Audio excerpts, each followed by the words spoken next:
Welcome back to another episode of Rock Boys Football. Lincoln Riley, this USC program, they're wasting no time getting some of their top transfer portal targets on campus for visits over the next couple of days. And I want to look into what I think are some of the most intriguing visitors that will be on campus. But I want to start with kind of a general conversation in terms of what USC's been doing in the transfer portal. There are two main things that I really appreciate in terms of how USC is approaching this transfer portal cycle. One, it's very intentful. It's very clear that USC had a certain set goals that they wanted to address. And what I mean by that, there were certain positions that USC looked at and said, hey, we got to get better at these spots heading into 2025. I think the most obvious one was on the inside of the defensive line, where you suddenly look at USC and what they're going to be trotting out there specifically on the inside of the defensive line and say, this has a chance to be a really good unit in 2025.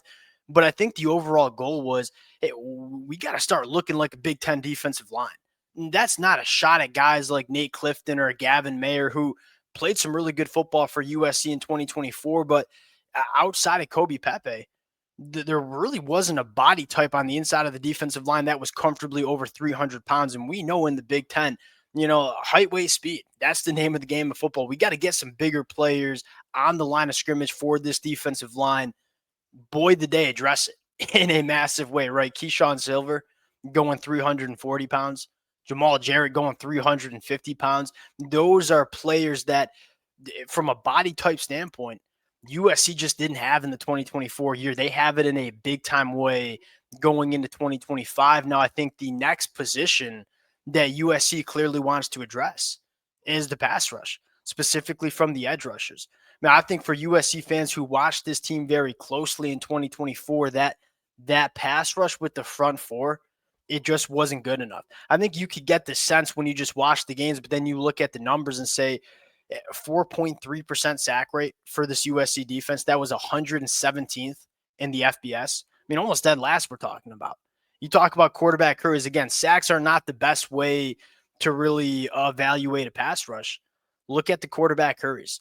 A top Big Ten defense sits around 170 quarterback hurries through 12 games. USC was sitting at 120. And so from a pure pass rush standpoint, there was a lot of room for improvement for USC. And going into 2025, they wanted to address it. It felt like at times Danton Lynn had to rely on blitzing some linebackers, rely on blitzing some safeties, kind of scheming up some pass rush because the front four wasn't winning enough. If you have a front four that can win on their own and allow you to drop 7 in coverage and get a very strong pass rush, that's probably the most important metric you're looking at in terms of evaluating defenses. They're trying to get there in 2025, and they got some really intriguing edge rushers I want to talk about. And there's that sense where I kind of like the timing and how USC's addressed the portal as well. Early in the transfer portal window, it was almost frustratingly quiet for USC on the transfer portal front. There wasn't a ton of guys coming in and committing. There weren't a ton of guys getting on campus the first couple of weeks. Coming out of the new year, there's a different level of urgency, and I kind of appreciate it now because you look at the early transfer portal window, it's kind of flooded with a lot of bidding wars, and you're not always getting the best value. There are some good players that are committing to schools, but you better pay up a pretty penny. You take a look at the transfer portal now.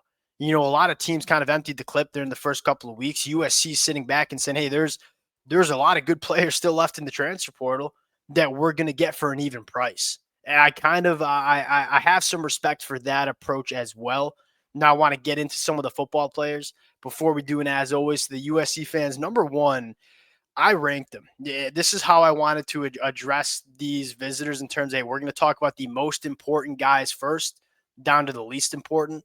Would love to hear how you guys feel about that in the comments section. A special shout out to the USC fans, always showing a ton of love, whether we're talking the portal, the high school recruiting trail.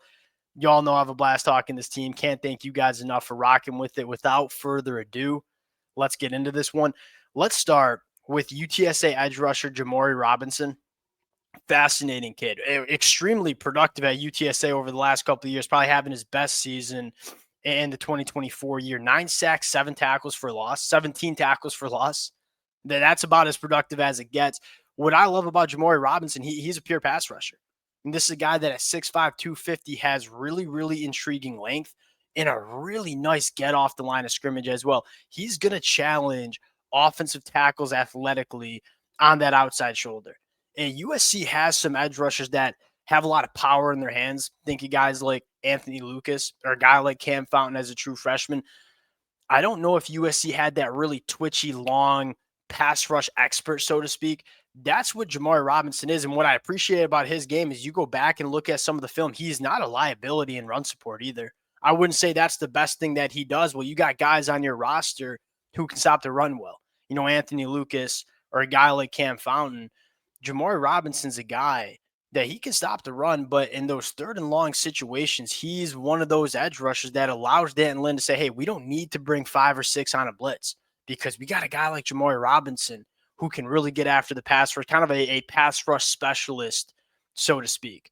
This would make a ton of sense. And number two, very similar conversation, right? USC wanting to address that pure pass rush with the front four. Marquise Grace from South Dakota, really interesting cat. I mean, it lit it up in the box score. Another, I wouldn't say pure pass rusher because, again, watching a little South Dakota, I don't think he's a liability in the run game, but this is a guy that specializes in terms of getting after the quarterback and sacking the quarterback. Probably the most important thing for USC to get better at in the 2025 season.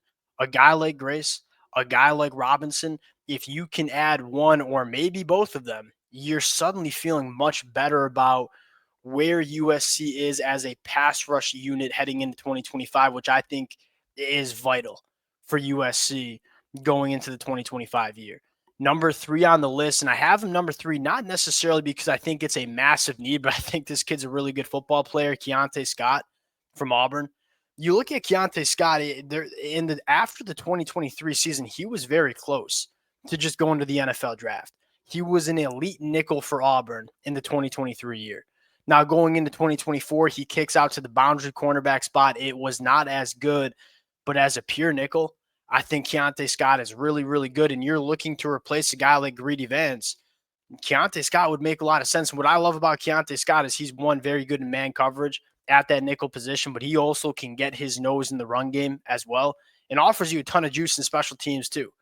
And so you look at USC addressing maybe a couple of different things on their roster with the addition of Keontae Scott, it makes a lot of sense. And USC's losing some veteran cornerbacks going into the 2025 season. Keontae Scott's played a lot of football in the SEC. Kind of a proven commodity who I think's a good nickel, but also can play boundary cornerback. That would make a lot of sense for USC to I don't think they have to rebuild the secondary, but kind of replenish some experience in production. Number 4 on the list, DJ Wingfield from Purdue, a guy that was going to go to the NFL draft because he was out of eligibility. You have the JUCO ruling coming. What I like about DJ Wingfield is he transferred to Purdue, started all 12 games at the guard spot.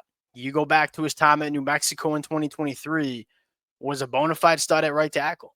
And that's probably the position where you bring in a guy like DJ Wingfield. One, you're probably getting a guy that gives you really good depth and potentially a starter on the inside of the offensive line, but also a guy that can come in and compete for that right tackle spot too. Because I'd argue that, yes, it was lower competition at New Mexico, but he was better at right tackle than he was on the inside at guard.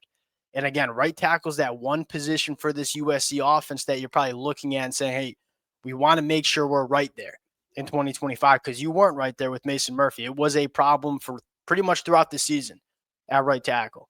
Now, Justin, Tobias Raymond, I think they showed you some good things. There's no doubt about that. But I think you want to make sure you're good there. And DJ Wingfield would go a long way in me being confident in the offensive line.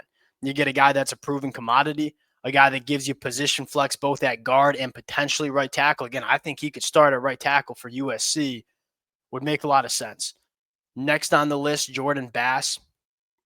Pitt linebacker, formerly a really coveted recruit coming out of high school in 2023 now, has not played a ton of football during his first 2 years at Pitt for a couple of different reasons. One, Pitt had a few really good linebackers, but I think more importantly, Jordan Bass never really played linebacker coming out of high school. He was a bigger safety that played safety and wide receiver. And so I think there were some growing pains and some development that needed to take place before he was ready to plug and play at the off-ball linebacker spot. The reason I bring up Jordan Bass is, to me, this is the kind of linebacker that USC wants. At the end of the day, guys like Mason Cobb and even to an extent Easton Mascarenas Arnold, they weren't the caliber athletes I think you need at the linebacker position to play at the highest level. Now, I would go back to that Oregon game in the Rose Bowl against Ohio State. One of the kind of flaws we saw with Oregon was, are they good enough? Are they athletic enough? Is probably the better way of putting it. Are they athletic enough at linebacker to match with the speed that Ohio State brings? They weren't. Ohio State was just getting to the perimeter, and these linebackers could not make it sideline to sideline and keep up. USC is trending towards those kind of linebackers. You look at the linebackers they've recruited at the high school ranks, the linebackers they're going after in the transfer portal, like Jordan Bass, hyper athletic linebackers that can cover a lot of space and operate in space. This would make a lot of sense. Last two I want to talk about, Wayman Jordan at running back. I don't think this is a crucial get. He's the number one JUCO running back coming out. He's committed to UCF, but on campus for USC, really productive at the JUCO ranks. I believe he ran for over 1,600 yards, 7.5 yards per carry, 20 touchdowns in the 2024 season. I took a look at some of the film. It's a solid running back. My conversation I would be having is do you need to adjust the running back spot with after what you saw in the bowl game? I think that was pretty. I think it inspired some optimism in terms of where USC's running back room is, along with bringing in a guy like Eli Sanders, good running back that I think could produce for USC. I just don't know if he's necessarily a massive need. And the last one, quarterback Emmett Brown, who I will say is kind of intriguing. I don't think he's going to be a guy that comes in immediately pushes Hassan Longstreet and Jaden. But you do go watch that Washington State game when he was starting at San Jose State and say there are some things that you like. He's got a quick release. He's really accurate in those short intermediate route concepts. Now, doesn't have the biggest arm, is not the biggest body. I don't think has elite physical traits, but did do some good things at San Jose State. Again, this would be, to me, more of a depth piece than a guy that comes in and competes. And where I'm at right now, if USC does bring in a quarterback, I wouldn't mind it being a quarterback that can come in and compete for that starting job in 2025. We'll close it out there. Appreciate you guys rocking with it. If y'all do enjoy the content, consider subscribing to the channel. We'll talk to y'all later. Peace.